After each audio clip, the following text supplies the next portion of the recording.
Herkese merhaba, tekrar hoş geldiniz. Bugün biraz değişik bir konumuz var. İlk başta tuhafınıza gelebilir ama söyleyeceklerim sağlıklı bir zihninin temel parçaları olduklarını hatırlatın kendinize. Zihinlerimiz açık olsunlar. Bugün ana kavramımız fikir ayrılığıdır. Özellikle ailelerimizle ya da yakındakilerimizle. Fakat bu bölümde size birazcık CBT yapmaya çalışacağım. Yani bilişsel davranışsal terapi.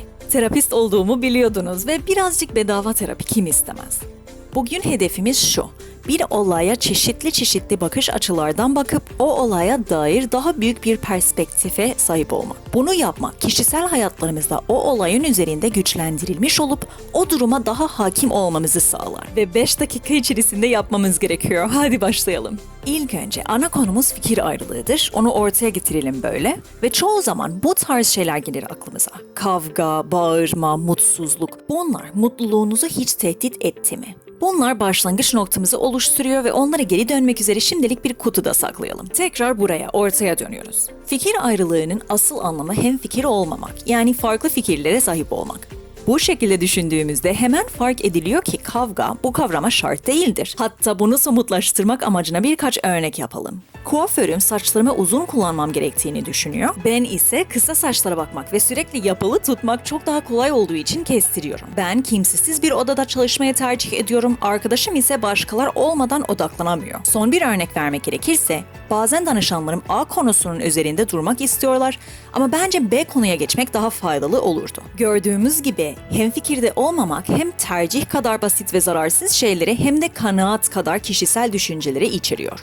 Bunlar tehdit edici gelmiyor değil mi? Ama şu konuyu ilk açtığımızda çoğumuz tehdit edici bir şey olarak algılamışızdır. Kutumuzu hatırlıyor musunuz? İlginç.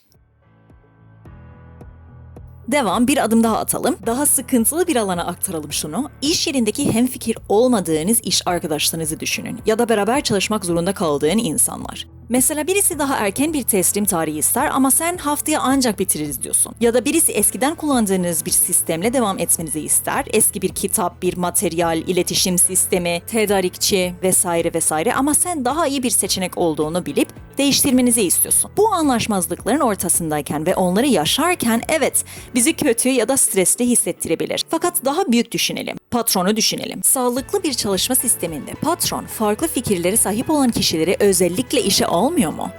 Şimdi normal bir çalışanı düşünelim. Büyük kararları almadan önce beyin fırtınası yapmak için hep beraber toplanmıyor muyuz? Ve o toplantılarda nefret etsek de etmesek de bazen bizim düşünmediğimiz etkenler ortaya çıkıp iyi ki toplandık. Şimdi daha bilgilendirilmiş bir şekilde ilerleyeceğiz demiyor muyuz? Şimdi sıkıntı yaşadığımız bir andaki kendimizi düşünelim. Kendimiz de bizden büyüklerin tecrübeleri ve tavsiyeleri almak için yanlarına gitmiyor muyuz? Yan ofise geçip bir tavsiye almak tarzında ya da emin olamadığımızda bu işi daha önce yapmış birine mesaj atmak tarzında. Ki bunu yaptığımızda bizimle hemfikir olmadığının gerçeği kendi yararımıza kullanıyoruzdur. Bütün bu örnekler fikir ayrılığı stres yaratmakla beraber nasıl sağlıklı ve işlemlerimizi zenginleştiren bir şey olduğunu açığa vuruyor. Yani şuna iyi bir stres diyebiliriz aslında. Birazcık spor gibi. O da aynı şekilde kaslarımızı strese sokup kendimizi güçlendirmekle işliyor. Daha evrensel bir boyutu düşünelim. Farklı kültürlerin olması, dünyadaki herkes hemfikir olmamasının başka bir örneğidir. Mesela yemek düşünelim. Pirinç pişiriyoruz. Pirinç nasıl pişirilir? Bir Türk, bir Çinli ve bir Meksikalı hepsi birbirinden farklı cevaplar verir. Çinlinin ya da Türk'ün evine girip Meksikalı'nın tavsiye ettiği pirinci yaparsan yanlış yapıldığını söylerler.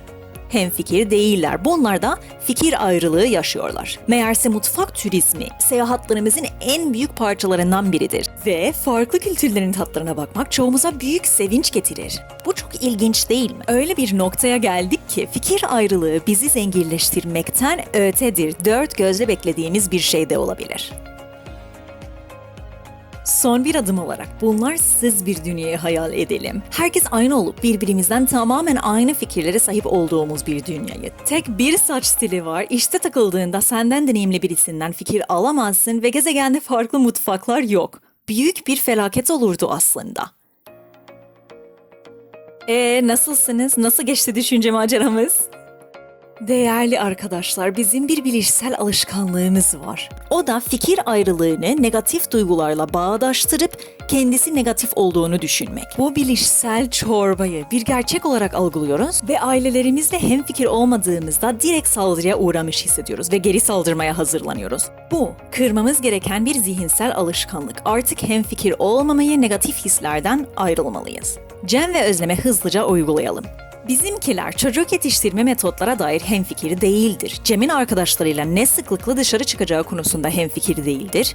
Özlem'in sevmediği iş arkadaşıyla ne yapacaklarına dair hemfikir değildir. Bunlar tartışılacak ve ara bulacaklar. Ve evet, bazen tartışmak ya da pazarlamak enerji tüketip bizi zorluyor ya da yoruyor. Ama artık bu yorulmayı fikir ayrılığının kendisi negatif bir şey olarak algılamakla karıştırmayalım. Diğer kişinin farklı düşüncesi için minnettarlık duymalıyız ve kendimizi korumaya odaklı değil de orta yola odaklı adımlar atmaya çalışmalıyız. Kolay gelsin. Bir sonraki videoda görüşürüz.